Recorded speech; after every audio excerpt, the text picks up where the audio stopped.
Missionary और उनके 2 बच्चों को एक भीड़ ने जिंदा जला दिया। मतलब वो अपने घर में थे और भीड़ ने आग लगा दी और तब तक भीड़ उनके घर के बाहर रही जब तक वो जलकर राख नहीं हो गए। इतिहास का बहुत ब्लैक इंसिडेंट, भारत के इतिहास पर कलंक जैसा ये मुद्दा है।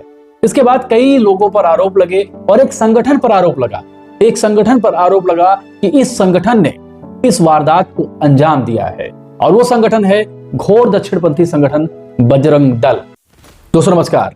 19 दिसंबर 2024 का दिन भारत के संसदीय इतिहास का सबसे काला दिन कहा जाएगा। इतिहास में पहली बार भारत के संसद में सांसदों के आपस में धक्का मुक्की की खबरें आई और 2 सांसद तो इतने गंभीर हो गए कि आईसीयू भी पहुंच गए और जैसे ही प्रधानमंत्री का फोन आया बात भी करने लगे। प्रणाम सर, मुकेश लाल।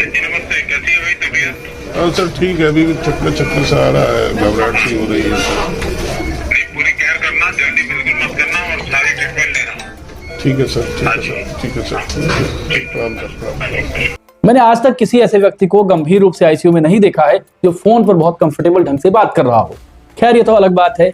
इन्हीं 2 सांसदों में एक सांसद ओडिशा से हैं जिनका नाम है प्रताप सारंगी। देखने में थोड़े बुजुर्ग से लगते हैं, कमजोर से, बड़ी बड़ी दाढ़ी है। लोग कहते हैं बहुत इनोसेंट आदमी है, बहुत सीधे साधे हैं। यहां तक कि शिवराज सिंह चौहान उनको गरीब तक कह गए। मुझे नहीं लगता है कि कोई भी भारत का सांसद गरीब होगा। खैर, प्रताप सारंगी का इतिहास उनके चेहरे से बयां नहीं होता है। उनका चेहरा देखने में बहुत इनोसेंट लगता है, लेकिन आज हम ये जानने की कोशिश करेंगे कि आखिर प्रताप सारंगी कौन है और प्रताप सारंगी के पीछे कोई दुर्दांत व्यक्ति छिपा रह सकता है क्या? आपको देखने में बहुत आश्चर्य लगेगा, सुनने में भी आश्चर्य लगेगा और आप आश्चर्य भी कर रहे होंगे कि क्या प्रताप सारंगी मेरे लिए इतने इंपॉर्टेंट हैं? जी हाँ, प्रताप सारंगी मेरे लिए इतने इंपॉर्टेंट इसलिए हैं क्योंकि 2 लोगों पर मामला है। राहुल गांधी पर आरोप है और प्रताप सारंगी पीड़ित हैं, इसलिए दोनों का इतिहास जानना जरूरी है। अब राहुल गांधी का इतिहास तो आप अच्छे से जानते ही हैं। चलिए मैं आपको प्रताप सारंगी का भी इतिहास बता देता हूं। दोस्तों, प्रताप सारंगी सबसे ज्यादा चर्चा में तब आए थे जब 2019 में मोदी 2.0 में उनको स्टेट मिनिस्टर बनाया गया था। उनकी सादगी के बड़े बड़े चर्चे थे। लोग कहते थे झोपड़ी में रहते हैं, साइकिल से चलते हैं, लेकिन इस सादगी भरे चेहरे के पीछे का इतिहास भी खून से रंगा है। जी हाँ, मैं नहीं कह रहा हूं, ये आपको इतिहास में जाकर पता चलेगा। थोड़ी सी आपत्तिजनक भाषा आपको लग सकती है, लेकिन जो सच है मैं सच कहने का प्रयास करूंगा, उसमें कुछ भी गुरेज नहीं करूंगा। दोस्तों, 1999 में ओडिशा में एक बहुत गंभीर घटना हुई। घटना क्या थी? ओडिशा के एक मिशनरी थे, उनका नाम था ग्राहम स्टेन्स। मिशनरी और उनके 2 बच्चों को एक भीड़ ने जिंदा जला दिया। मतलब वो अपने घर में थे और भीड़ ने आग लगा दी और तब तक भीड़ उनके घर के बाहर रही जब तक वो जलकर राख नहीं हो गए। इतिहास का बहुत ब्लैक इंसिडेंट, भारत के इतिहास पर कलंक जैसा ये मुद्दा है।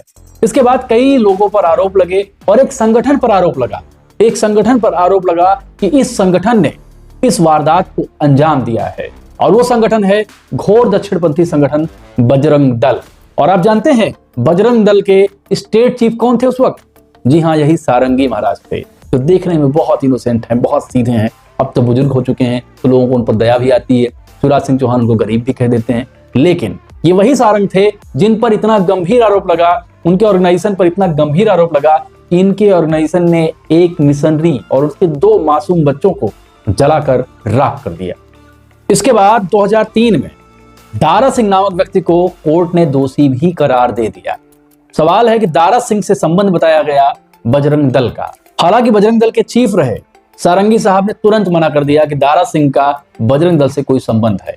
लेकिन ओडिशा के जानकार बताते हैं कि बजरंग दल का सदस्य था दारा सिंह और सक्रिय सदस्य था। सारंगी साहब की उपलब्धियां इतनी कम नहीं है, ये तो बहुत कम है। 2002 में फिर सारंगी साहब के ऊपर दंगा भड़काने, नफरत फैलाने और पब्लिक प्रॉपर्टी को असॉल्ट करने, डैमेज करने का आरोप लगा और ओडिशा पुलिस ने फिर इनको अरेस्ट किया। मामला था ओडिशा विधानसभा में जुड़े एक हमले के प्रकरण का। ओडिशा विधानसभा में कुछ लोगों ने हमला कर दिया था और उस हमलावरों में बजरंग दल भी शामिल था, ऐसा पुलिस की एफआईआर में लिखा है और सारंगी को इसी जुर्म में गिरफ्तार किया गया। यानी सारंगी का इतिहास इतना साफ इतिहास नहीं है।